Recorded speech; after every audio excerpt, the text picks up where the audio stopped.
পাঁচটি বিষয় আল্লাহ ছাড়া কেউ জানে না। কয়টি বিষয়? এই পাঁচ বিষয়ের কথা আল্লাহ কোরআনে বলেছেন। 21 পারা 13 নম্বর পৃষ্ঠা শেষের দিকে আল্লাহ বলেন, ইন্নাল্লাহা ইনদাহু ইলমুস সাআহ।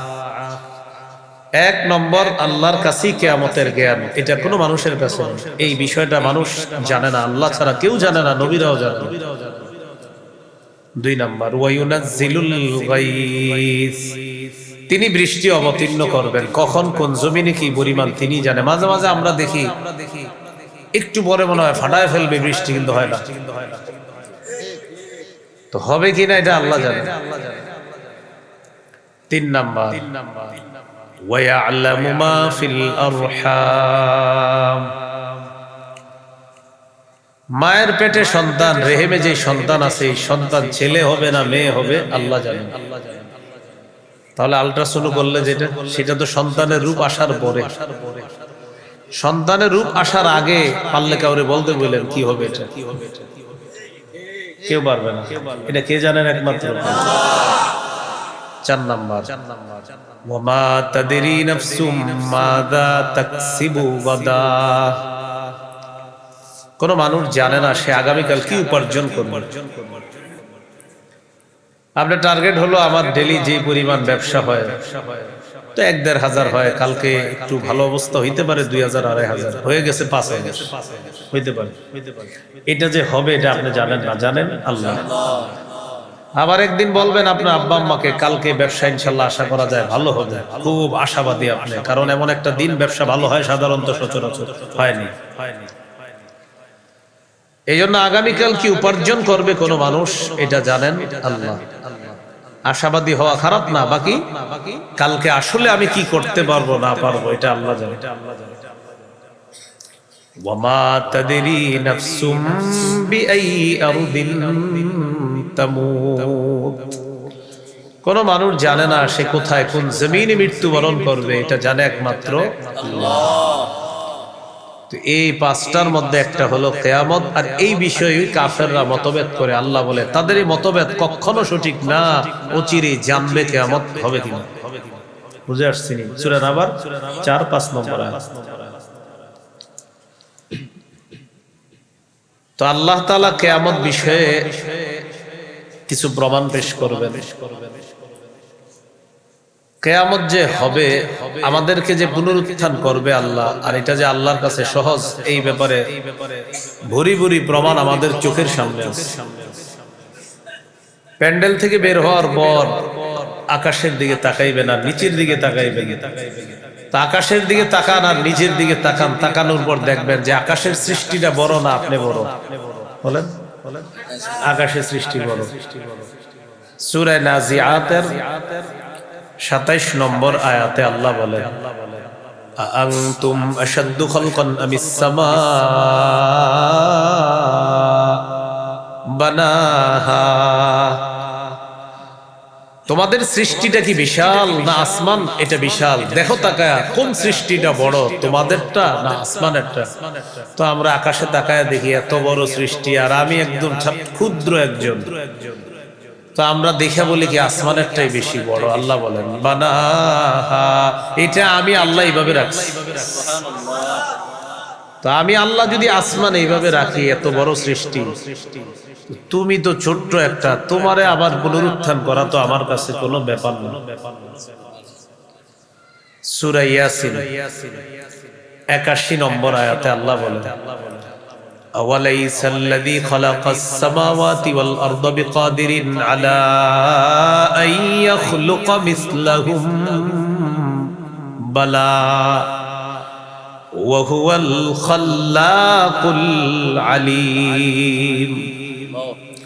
যিনি আসমান জমিন সৃষ্টি করেছেন, তিনি কি এইগুলার মতো বানাইতে আবার সক্ষম নন? আল্লাহ বলতেছেন, যিনি আসমান, এই বিশাল আসমান জমিন সৃষ্টি করেছেন, তিনি কি এগুলোর মতো আবার বানাতে, সৃষ্টি করতে সক্ষম নন? তো আল্লাহ বলেন অবশ্যই সক্ষম। ওয়া হুয়াল খাল্লাকুল আলীম। তিনি সর্বশ্রেষ্ঠ স্রষ্টা, তিনি সবচেয়ে মহাজ্ঞানী। সুবহানাল্লাহ। তাহলে বুঝে শুনে আমরা এখন বলি আমাদের সৃষ্টিটা বিশাল না আসমান একটা, এটা কে সৃষ্টি করেছে? আল্লাহ। আমাদেরকে তো কোনো ব্যাপারই না। সূরা রুমের 27 নম্বর আয়াতে আল্লাহ বলেন وهو الذي يبدأ الخلق ثم يعيده وهو أهون عليه وله المثل الأعلى في السماوات والأرض وهو العزيز الحكيم আল্লাহ তাআলা বলেন তিনি সৃষ্টির সূচনা করেন, আমি আপনি কিছুই ছিলাম না, অনস্তিত্ব থেকে অস্তিত্ব দান করেছেন আল্লাহ। সূরা দাহরের 1 নম্বর আয়াতে আল্লাহ বলেন হাল আতা আলাল ইনসানি হিনুম মিনাদ দাহর লাম ইয়াকুন শাইআম মাযকুরা। অবশ্যই মানুষের উপর এমন একটা সময় এসেছে যখন উল্লেখ করার মতো সে কিছুই ছিল না। এখন বুঝা শুনে বলেন এই যে উল্লেখ করার মতো আপনি কিছুই ছিলাম না, এই কিছুই ছিলাম না থেকে এখন যে কিছু আসি করছে কে? তো এটাই বলতেছে তুমি কিছুই ছিলা না। এবার সূরা রুমের 27 নম্বর আয়াতে কি বলে দেখেন وهو الذي يبدأ الخلق ثم يعيده, তিনি ওই স্রষ্টা ইয়াবদাউল খালকা, যিনি সৃষ্টির সূচনা করেন। তাহলে আমার আপনাকে সূচনা করেছেন আল্লাহ, অনস্তিত্ব থেকে অস্তিত্বে এনেছেন আল্লাহ। সুম্মা ইউঈদু, তিনি আবার পুনরায় তাকে সৃষ্টি করবেন। সুবহানাল্লাহ, আবার পুনরায় মারা যাব এরপর। এখন আল্লাহ যে কথাটা বললেন ওয়া হুয়া আহওয়ানু আলাইহি, আল্লাহ তাআলা বলেন পরের বার সৃষ্টি করা এটা তো আগের চাইতে আরো সহজ, আহওয়ান অধিক সহজ। আমার আপনার কোনো স্যাম্পল ছিল না, স্যাম্পল ছাড়াই সৃষ্টির সূচনা আল্লাহ করেছেন। এখন আমার আপনার একটা স্যাম্পল আছে। আল্লাহ বলেন স্যাম্পল ছাড়া তোমাকে প্রথম বানাইলাম আমি আল্লাহ। এখন তো তুমি আছো আব্দুর রহিম, তুমি আব্দুর রহমান, ওমকে ওমক তোমাদের স্যাম্পল আছে। এই পরের বার তোমাকে আবার পুনরুত্থান করা আরো সহজ। তুমি কেমনে মনে করো তোমারে আমি পুনরুত্থান করতে পারবো না? আপনাদের বুঝে আসতেছি? তাহলে এখন আমরা স্যাম্পল আছি, তো আবার তোমাকে পুনরুত্থান করা এটা তো সহজ। ওয়ালাহুল মাসালুল আ'লা ফিস সামাওয়াতি ওয়াল আরদ, আসমান জমিনের সর্বোচ্চ মহিমা আল্লাহর, তার জন্যই সর্বোচ্চ মহিমা। ওয়া হুয়াল আজিজুল হাকীম, তিনি মহাপরাক্রমশালী, মহাপ্রজ্ঞাময়।